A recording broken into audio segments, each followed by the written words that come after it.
ஏனென்றால் இந்த காணொலியின் மைய கருத்து ஒரு திருக்குறள் தான். ஆமாங்க, அந்த குறளை வரதராசனாராக இருக்கட்டும், இல்லைனா நம்முடைய சாலமன் பாப்பையா, இல்லை கலைஞர், இவர்களுடைய உரைகளில் தவறாக எழுதிவிட்டார்கள். ஆகையால் இதன் பொருளே என்று மாறிவிட்டது. ஆனால் இதை கரெக்டாக எழுதின ஒரு ஆள் யாருன்னா இங்கிலீஷில் எழுதினவர், அதுவும் ஜியு போப் தான். முதலில் அந்த குறள் என்ன என்பதை பார்ப்போம்.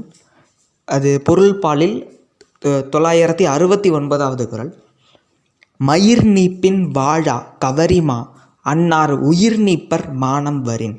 அதாவது இதன்படி கவரிமா என்ற விலங்கின் மயிர் போயிருச்சு அப்படின்னாக்கா தன் உயிரை விட்டுவிடும். மயிர் நீப்பின் கவரிமா வாழாது. தன் உடலிலிருந்து ஒரு மயிர் போய்விட்டால் அந்த கவரிமா வாழாது.